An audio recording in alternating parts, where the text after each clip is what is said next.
So I'm excited to be here today and for the opportunity to have you in the room, sharing your time with me and give me the chance to share my wisdom, my knowledge with you. I have been, let me introduce first myself. I'm Diana Oskov. I'm a rapid transformational therapist, a clinical hypnotherapist, and a life coach. I specialize in generational cycles and everything that is related to it.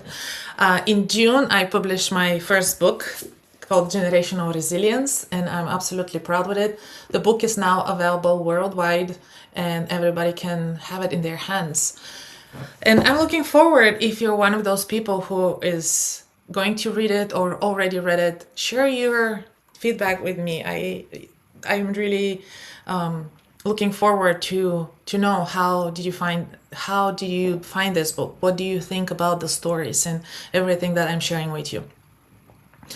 While I'm here on Inside Timer, this platform is absolutely incredible, and I'm grateful for the opportunity to have it, to share a little bit more information about generational cycles.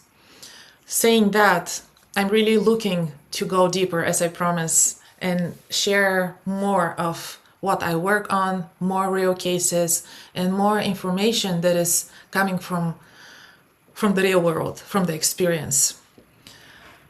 Most of us are living inside a version of us, of this world that was built way before we were old enough to actually know or question it. And the frightening part is that it's not that it happened. The frightening part is that most of us have never once had the time to stop and ask, is this actually true? Or is this just what happened to us? What we were handed? And we talk about generational patterns like they happen to somebody else. They happen to those people, to those families with obvious trauma, with addictions, with abuse, with big traumatic experiences. But we all, and most of us, were shaped by something far much quieter. We were shaped by the atmosphere in the room, the unspoken rule that was never questioned, the certainty that felt so normal that we never thought to name it, to understand it.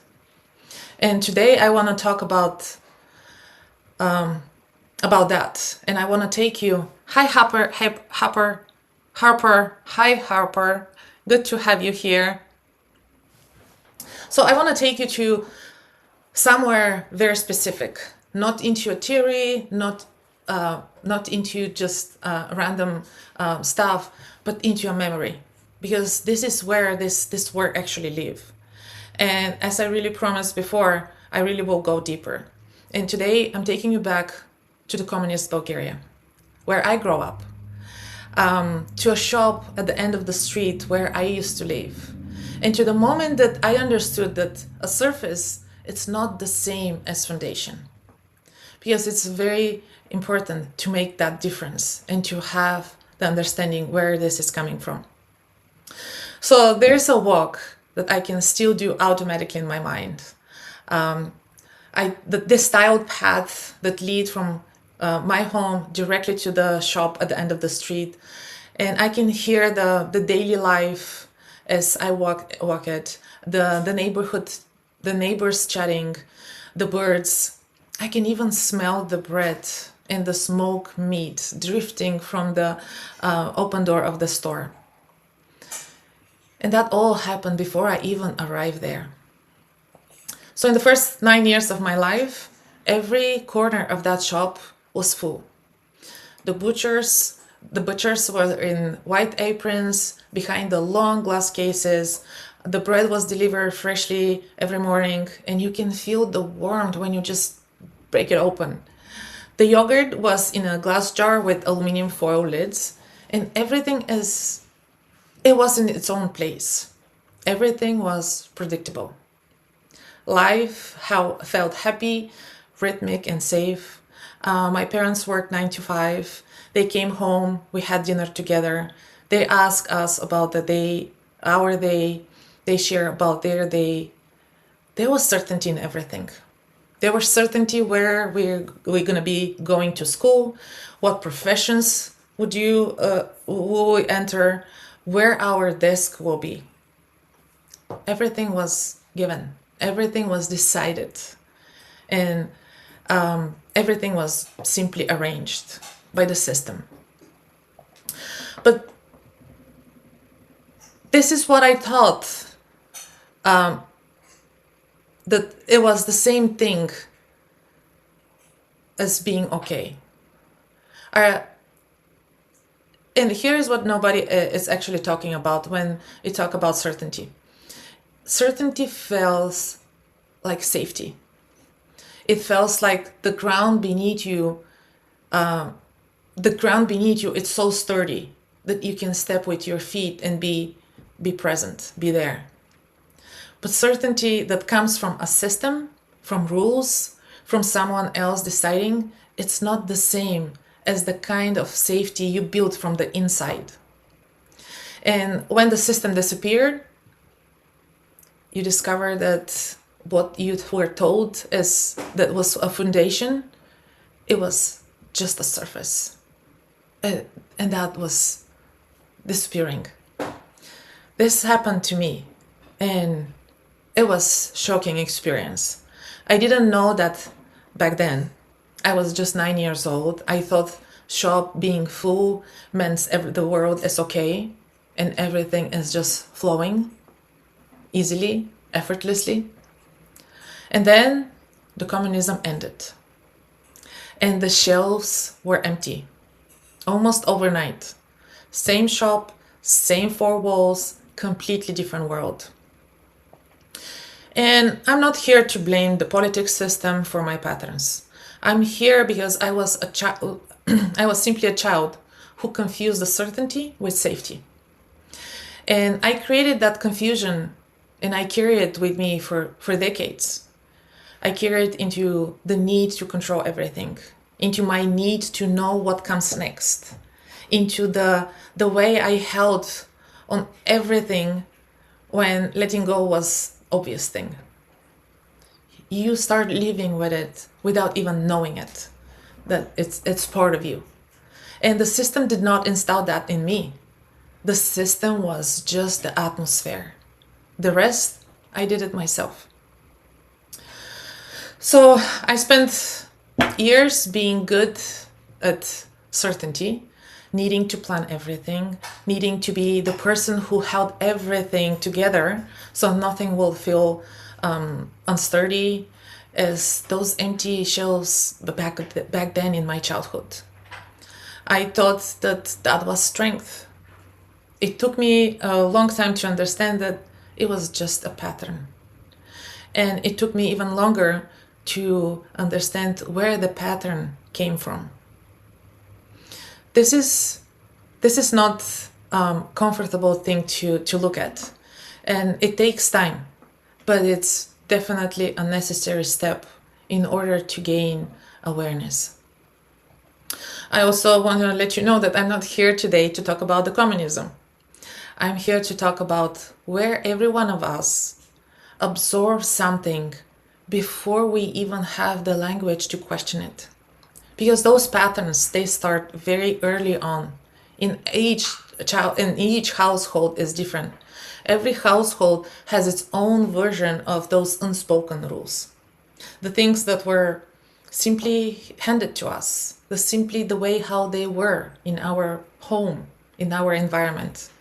The atmosphere that shape you before you even know that it's happening. And for some of us, maybe it was certainty, like mine. Maybe it was unpredictability, like you never knew what kind of version of your parent you will come home to. Or maybe simply it was a silence about relationships, silence around money, love, feelings. Or maybe it was just the way that strong people do not ask for help. There's so many different beliefs, so many different atmospheres, so many different households that represent something unique and something different. And most of us receive a map of the world that we have to exist in before we could actually articulate that world. Not because anyone wants to harm us, but because simply this is how those patterns are passed down from one generation to the next generation without even saying a word, without even knowing that this atmosphere becomes a pattern, and that pattern later on has its own toll on us. And not all those patterns are bad. I have to say that as well. There are so many beautiful patterns that I'm absolutely up for encouraging everybody to keep on and using it and continue to pass it down to the next generation. But at the same time, it's very important to catch those negative ones that we need to transform, to upgrade in order to have better map that is current for our life today, and continue with more wisdom, with more allowance to be free, with more opportunity that are available to all of us. So the surface, it's not the same as foundation. And the patterns we carry are not always born from what someone said to us. Sometimes they are born from what we lived, from our experiences, from the air that felt in the room, like in that same room that we no longer live in. But it stays with us. And seeing it, it's not blaming. I think seeing those patterns, understanding, allowing yourself to feel the atmosphere of the room and naming it, it's actually the beginning of something much more interesting. And that is the understanding. And when we have understanding, then we have the opportunity to change everything. Because without knowing and understanding, we don't have anywhere to go. So this is just the beginning, just the starting point, the place where everything began. So I want to ask you a question, and take a moment to think about it. Take a moment to reflect, and I encourage you to answer it honestly.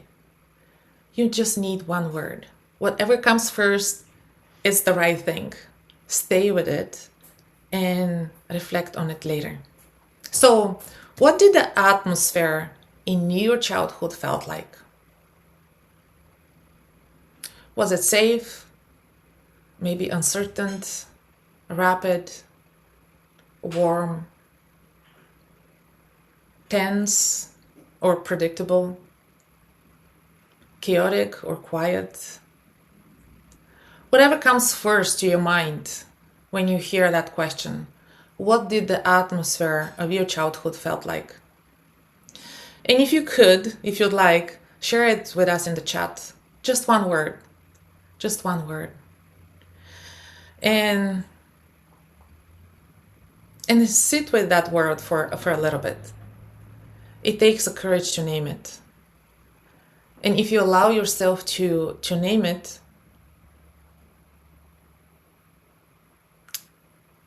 then you're ready for the next step, for understanding. So whatever that word came to you, put it in the chat if you could.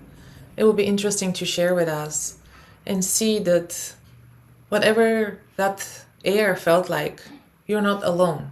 We all have been through something like this, and we all have some kind of different feeling from that same atmosphere. As I said, it could be uncertainty or safety, could be just right or rigid, could be warm or cold, tense, predictable, or very chaotic. They're all very valid, and they are all very real, because this is what it's true for you. This is what you have been living through. So as usual,